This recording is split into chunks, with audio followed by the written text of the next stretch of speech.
Good morning, everybody. I'm gonna read Charlotte's Web.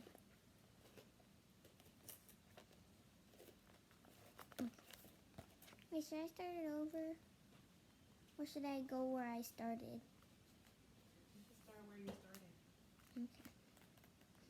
I'm not going to be starting over because... Okay. Next morning, when the first light came into the sky and the sparrows stirred in the trees, when the cow rattled their chains and roostered crowed and early automobiles went whispering along the road, Wilbur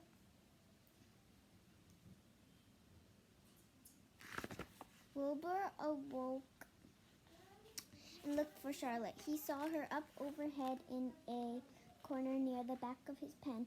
She was very quiet. Her 8 legs were spread wide. She seemed to have strung during the night to her, attached to the ceiling. Wilbur saw a curious object. It was a sort of, though it was made of cotton candy. "Are you awake, Charlotte?" he said softly. "Yes," came the answer. "What niffly little thing. Did you make it?" "I did indeed," replied Charlotte in a weak voice. "It is plaything." "Plaything? I should say not. It's my egg sack, my man in office." "I don't know what a man in office is," said Wilbur. "That's Lennon," explained Charlotte. "It means great work. This egg sack is my great work." "The finest thing I have ever made. What's inside it?" asked Wilbur. "Eggs? 514 of them," she replied. 514, said Wilbur. "You're kidding." "No, I'm not. I counted them and I started counting, so I keep on just to keep my mind open. It's perfectly beautiful egg sack," said Wilbur, feeling as happy as though he had custard it himself. Yes, it is pretty," replied Charlotte, patting the sack with her 2 front legs. "Anyways, I can guarantee that. It is strong. It's made out of the toughest matter I have. It's also waterproof. The eggs are inside will be warm and dry."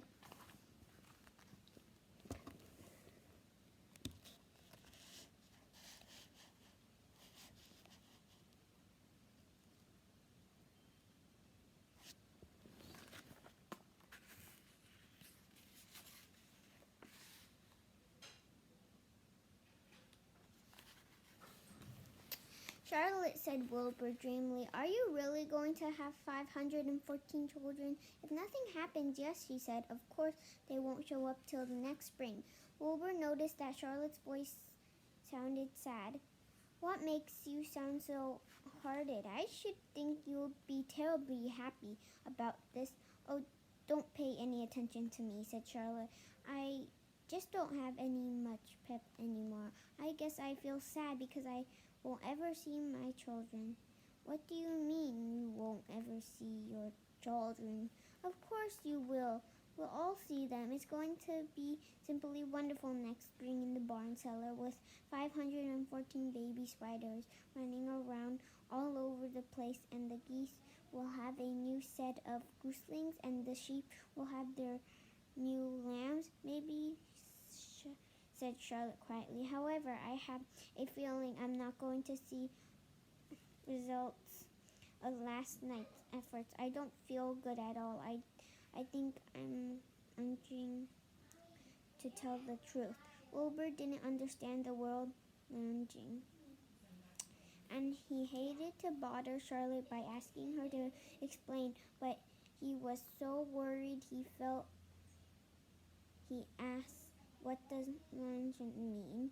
"It means I'm slowing up feelings my age. I'm not young anymore, Wilbur, but I don't want you to worry about me. This is your big day today. Look at my web. Doesn't it show well with the dew on it?" Charlotte's web never looked more beautiful than it Look, this morning, each strand held dozens of bright drops of early morning dew. The light from the east struck it and made it all plain and clear. It was a perfect piece of design and buildings. In another hour or two, a steady stream of people would pass by and admiring it and reading it and looking at Wilbur and marveling at the mister. As Wilbur was suddenly the web, a pair of whiskers and a sharp fade appeared. Slowly Templeton dragged himself across the pen and threw himself in a corner. "I'm back," he said in a husky voice. "What a night!" The rat was swollen to twice normal size. His stomach was big, around as a jelly jar.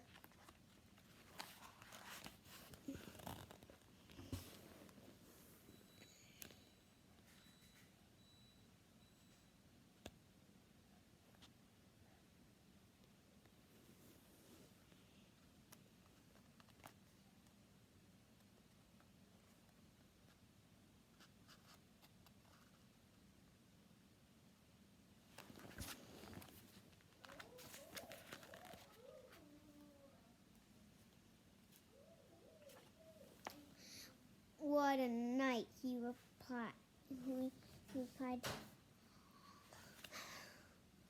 hoarsely. What's feasting and curious? A real George. I must have eaten the remaining of 30 lunches.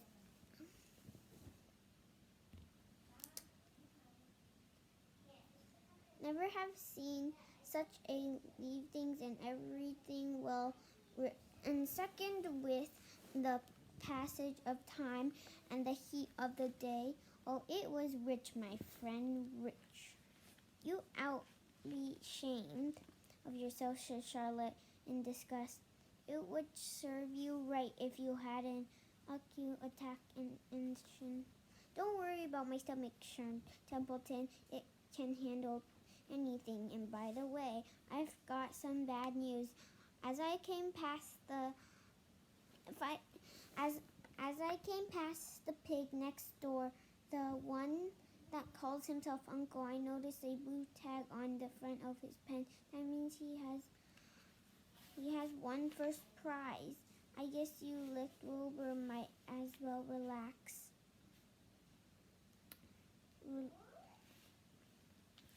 "I guess you licked Wilbur, you might as well relax. Nobody is going to hang metal on you. Furthermore, it wouldn't be surprised if Zuckerman changed his mind about you. Wait till he gets hungry for some fresh pork and smoked ham and crisp bacon. You'll take the knife to you, my boy." "But still, Templeton," said Charlotte, you're too stuffled blood. You know what you're saying. Don't pay any attention to him, Wilbur."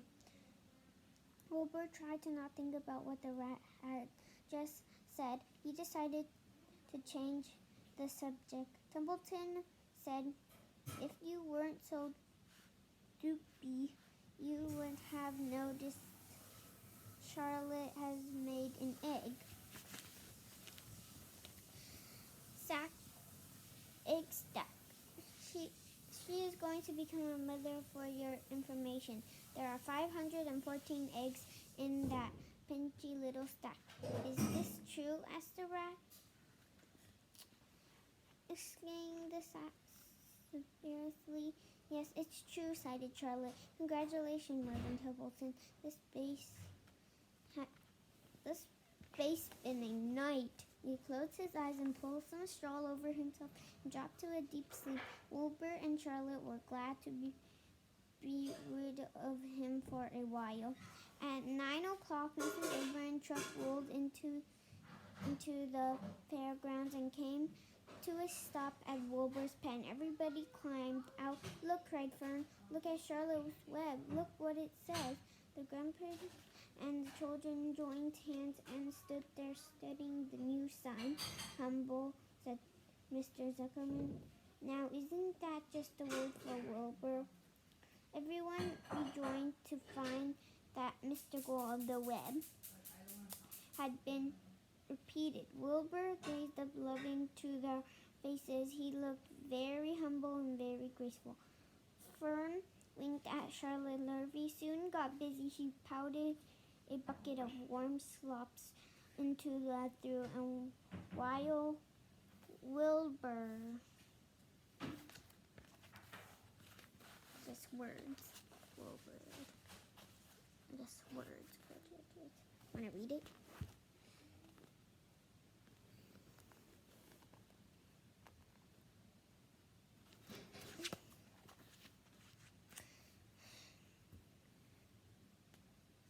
Wilbur ate his breakfast. Lurvy scratched him gently with a smooth stick. Wait a minute, cried Avery. Look at this. He pointed to the blue tag on Uncle's pen. This pig has won first prize already. The Zuckermans and Abram started at the tab. Mrs. Abram began to cry. Nobody said a word. They just stared at the tag. Then they started at Uncle. Then they started at tag again. Lurvy took out an instrument's handshake and blew his nose very loud, so loud in fact the noise was heard by stable boys over at the horse barn. Can I have some money? Asked Fern. I want to go out in the midway. You stay right here where you are, said her mother. Tears came to Fern's eyes. What everybody crying about? Asked Mrs. Zuckerman. Let's get busy, Alice. Bring buttermilk. Mrs. Zuckerman wiped her eyes with handkerchief. She went to the truck and came back with a glass and jar of buttermilk. Bath time, said Zuckerman cheerily. He and Mrs. Zuckerman and Avery climbed into Wilbur's pen. Avery slowly poured buttermilk on Wilbur's head and back, and as it trickled down his sides and cheeks, Mr. and Mrs. Zuckerman rumbled it into his hair and skin. Passerby stopped to watch. Pretty soon, quite a crowd. Mommy, should I stop now? Mommy, can I stop now? Wait, really quick, everyone. Mommy, can I stop now? Okay, that is it.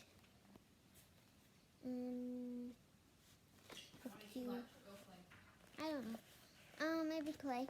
Hope you like this video. Go play. Sorry. I don't know. Hope you like this video. It's called Charlotte's Web. I'm gonna have more videos. It's gonna be like berries or stuff like that. It's gonna be like fairy stories, or like books for kindergarteners.